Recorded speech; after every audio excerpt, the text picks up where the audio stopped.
తిరిగి BCN news కి స్వాగతం.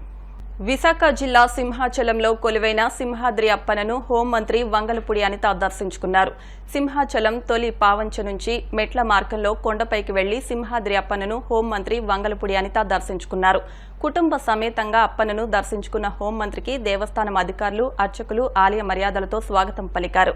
అప్పన్నను దర్శించుకున్న అనంతరం ఆలయ అధికారులు శేష వస్త్రాలతో సత్కరించి తీర్థ ప్రసాదాలను అందజేశారు.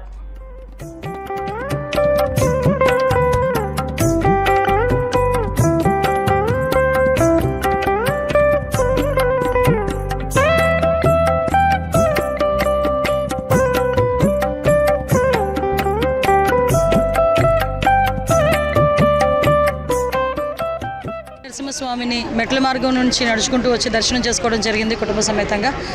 ఈరోజు రావడం నా అదృష్టంగా, మెట్ల మార్గం నుంచి వచ్చి దర్శించుకోవడం నా అదృష్టంగా భావిస్తున్నాను. లక్షలాది మంది భక్తులు వచ్చే ఈ లక్ష్మీ నరసింహస్వామి, అదేవిధంగా ఉత్తరాంధ్రకి ఇలవేల్పు ఈ లక్ష్మీ నరసింహస్వామి దూర ప్రాంతాల నుంచి ఇక్కడికి వచ్చి దర్శనం చేసుకుని వెళ్తారు. ఇక్కడ ఉన్న అన్ని సదుపాయాలు కూడా సక్రమంగా ఉండాలని మేము ఇప్పుడే యోగా వాళ్ళతో కూడా మాట్లాడడం జరిగింది. మెట్ల మార్గం నుంచి వచ్చేటప్పుడు కూడా కొన్ని మెట్లు లాస్ట్ గవర్నమెంట్లో మేము ఉండేటప్పుడు కొత్త మెట్లు కన్స్ట్రక్షన్ చేయడానికి కూడా సిద్ధపడ్డారు అప్పుడు అశోక్ గజపతిరాజు గారు. మన వైఎస్ఆర్సీపీ గవర్నమెంట్ వచ్చిన తర్వాత దాన్ని పూర్తిగా నిర్లక్ష్యం చేయడం జరిగింది. ఇప్పుడు మళ్ళీ కన్స్ట్రక్షన్ అనేది స్టార్ట్ చేసి మెట్ల మార్గం నుంచి వచ్చే భక్తులు కూడా ఎటువంటి ఇబ్బందులు కలగకుండా చేసుకునే బాధ్యత కూడా మేము అందరం తీసుకుంటాం. ఆ లక్ష్మీ నరసింహస్వామి ఆశీస్సులు మా అందరి మీద, అతి ముఖ్యంగా చంద్రబాబు నాయుడు గారి మీద, పవన్ కళ్యాణ్ గారి మీద, లోకేష్ గారి మీద, అందరి మీద ఉండాలని మనస్ఫూర్తిగా కోరుకుంటూ అందరూ కూడా ఆయురారోగ్యాలతో ఉండాలని మనస్ఫూర్తిగా కోరుకుంటాం. ఎప్పుడూ రాజకీయాలతోనూ సభలు, సమావేశాలు, సమీక్షలతో బిజీగా ఉండే మాజీ మంత్రి, రాప్తాడు ఎమ్మెల్యే పరిటాల సునీత వ్యవసాయ పనుల్లో నిమగ్నమయ్యారు. అనంతపురం జిల్లా వెంకటాపురంలోని పరిటాల సునీత స్వగ్రామంలో తమ వ్యవసాయ క్షేత్రంలో వరి నాట్లు నాటారు.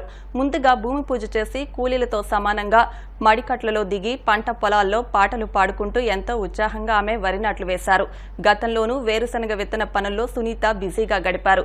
ప్రస్తుతం ఎమ్మెల్యే హోదాలో ఉన్నప్పటికీ తమ వ్యవసాయ పొలంలో వరి నాట్లు వేయడం అందరినీ ఆకర్షించింది. కలకత్తాలో మహిళా వైద్యురాలుపై సామూహిక అత్యాచారం చేసిన నిందితులను కఠినంగా శిక్షించాలని హైదరాబాద్లోని జూనియర్ డాక్టర్లు డిమాండ్ చేశారు. 2 తెలుగు రాష్ట్రాల్లో వైద్యురాలి మృతికి సంతాపంగా కొవ్వొత్తుల ర్యాలీ చేపట్టారు. దేశవ్యాప్తంగా 10 రోజులుగా నిరసనలు చేపడుతున్న పశ్చిమ బెంగాల్ ప్రభుత్వం నిమ్మకు నీరెత్తినట్లు వ్యవహరిస్తోందన్నారు. మహిళలకు భద్రత కరువవుతోందన్నారు.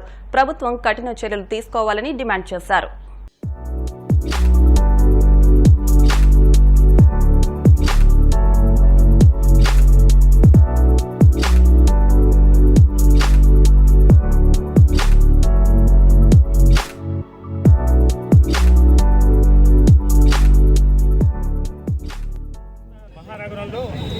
నడిబొడ్డులో ఉన్నటువంటి ప్రభుత్వ వైద్యశాలలో ఆర్జీ మెడికల్ కాలేజ్లో ఒక మహిళా వైద్యురాలు అత్యాచారం కావించబడి హత్య చేయబడింది. తనపై లైంగిక దాడి దారుణంగా చేయబడింది. ఇట్లాంటి దుర్ఘటన వైద్య చరిత్రలో కానీ, భారతదేశ చరిత్రలో కానీ జరగటం చాలా అరుదు.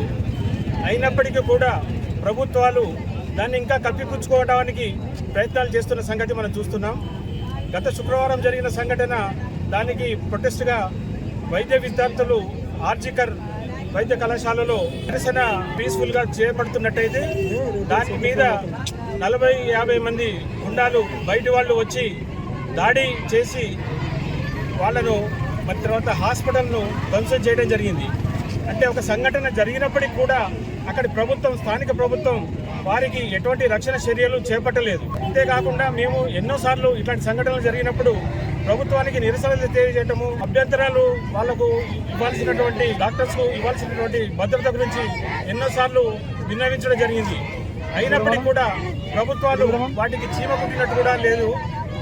ఇట్లాంటి చరిత్ర నిజానికి సభ్య సమాజం తలదించుకోవాల్సిన పరిస్థితి ఉంది. ఇది మన దేశంలోనే కాకుండా ప్రపంచవ్యాప్తంగా కూడా నిరసనలు వెళ్ళబడుతున్న పరిస్థితి మనము ఈరోజు చూస్తున్నాం. జరిగిన ఏదైతే కలకట్టాలో జరిగిందో, ఆర్జేఆర్ హాస్పిటల్లో సంబంధించిన మౌమిత అనే అమ్మాయి 34 సంవత్సరాలు ప్రాక్టీస్ చేస్తుంది, మెడిసిన్ ప్రాక్టీస్ చేస్తున్న ఒక మంచి భవిష్యత్తు ఉన్న అమ్మాయి దారుణంగా, కిరాతకంగా దుండగుడు రేప్ చేసి చంపేయడం జరిగిందో, మొత్తం మానవాళిని అందరినీ కూడా కదిలించిన సంఘటన. మనమందరం కూడా జాగృతం కావాలి. సమాజంలో ఏమైతుంది, అటు పక్కన ఏమైతుంది, ఇటు పక్కన ఏమైతుంది, ఇవన్నీ కూడా ఎవరు పట్టింపు లేకుండా ఈ యొక్క ఆధునిక యుగంలో మనం అందరం కూడా ఎవరికి సంబంధం లేనట్టు ఉండడం చాలా బాధాకరం. దీన్ని చాలా తీవ్రంగా ఖండించాలి. ప్రభుత్వాలని తప్పకుండా ఏ ప్రభుత్వం అన్న చెప్పినట్టు ఏ ప్రభుత్వం ఉన్నా కఠినమైన చట్టాలు తీసుకురావాలి. వెంటనే వారికి మరణశిక్ష వేయాలనేది అయితే అన్న డిమాండ్ చేసినో దానికి నేను కూడా ఏకీభవిస్తున్నా. తప్పకుండా ఎవరైనా సరే, ఎంత టోడైనా సరే వెంటనే మరణశిక్ష పడాల్సిందే. పడితేనే తప్ప ఇవన్నీ ఇట్లాంటి ఘటనలు మళ్ళా పునరావృతం కావని చెప్పి ఈ సందర్భంగా ఈరోజు మొత్తం అందరం కలిసి సరునార్లో అమ్మాయికి నివాళులు అర్పించడం జరిగింది. దాన్ని మళ్ళీ పునరావృతం కాకుండా ఏ ప్రభుత్వాలైనా కఠినంగా చర్యలు తీసుకోవాలని చెప్పి డిమాండ్ చేస్తాం.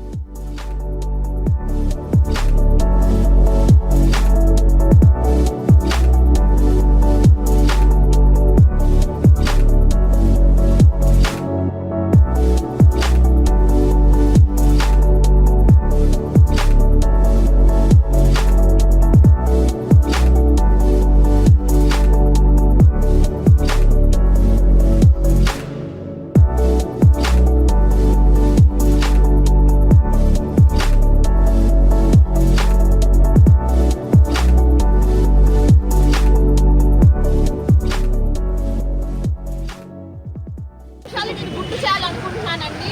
మన దగ్గర జరిగిన దిశా కేసు కానీ, ఢిల్లీలో జరిగిన నిర్భయ కేసు కానీ ఈ కేసు అతీతం. ఎందుకంటే 2 కేసులు అవుట్స్కట్స్ లో జరిగాయి, మనుషులు లేని బస్సులో జరిగింది. కానీ ఈ కేసు సొంత హాస్పిటల్లో డ్యూటీలో జరిగింది. ఈ అన్యాయాన్ని అందరూ కంఠంతో ఖండించాలి. ఒక ట్రైనీ డాక్టరు తన డ్యూటీలో ఇల్లు లాంటి తన హాస్పిటల్లో తనకు అన్యాయం జరుగుతుంటే వేల మంది పేషెంట్లు, అటెండర్లు, 100 మంది డాక్టర్లు, స్టాఫ్ ఉన్నా తన ఆర్తనాదాలు ఎవరికి వినిపించలేదు. తెల్లారే వరకు ఏం జరుగుతుంది దేశంలో? ఒక ఆడపిల్లకి ఇదేనా రక్షణ కల్పిస్తుంది? డాక్టర్లనా మీకు న్యాయానికి ఇంత లేటు? నిర్భయ కేసు వారంలో సాల్వ్ అయిపోద్ది, దిశ కేసు 4 రోజుల్లో సాల్వ్ అయిపోద్ది. డాక్టర్ కేసు వారం అయినా సిబిఐ రావడానికే వారం పడుతుంది. ఇది ఎక్కడి అన్యాయం? ఒక డాక్టర్కి అవసరం లేదా ఈ దేశానికి? ఒక డాక్టర్కి న్యాయం చేయాల్సిన అవసరం లేదా? డాక్టర్ కాబట్టి చేయరా, లేకపోతే ఇంకేమైనా ఉద్దేశంతో ఆ హాస్పిటల్ బదులు కొట్టారా? ప్రొటెస్టర్స్ ని భయపెట్టడానికి కాలేజీ గుండాలను పంపించారు. మీ సొంత ఊర్లో, మీ సొంత ఇంట్లో మీ కన్న కూతురు లాంటి ఒక డాక్టర్ మీకు సర్వ్ చేస్తూ అత్యాచారానికి గురైంది. దీన్ని ఎవరైనా ఆలోచిస్తున్నారా? ఇలాగే కొనసాగిస్తారా? ఇంకెన్ని దాడులు కొనసాగిస్తారు? వార్తలు ముగించే ముందు ముఖ్యాంశాలు మరొకసారి. శ్రీకాళహస్తీశ్వర దేవస్థానంలో శనీశ్వర స్వామికి ప్రత్యేక అభిషేకాలు. విశేష సంఖ్యలో స్వామిని దర్శించుకుని తరించిపోయిన భక్తజనం. గుడివాడ మండలం వలివర్తిపాడుకు చెందిన నిరుపేదకు ఎలక్ట్రిక్ ఆటో అందజేసిన చంద్రబాబు. హర్షం వ్యక్తం చేస్తున్న ఆటో డ్రైవర్ రజనీకాంత్.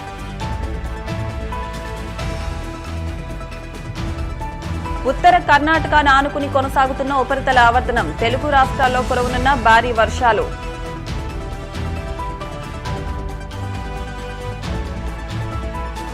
సింహాద్రి అప్పన్నను దర్శించుకున్న హోంమంత్రి వంగలపూడి అనిత.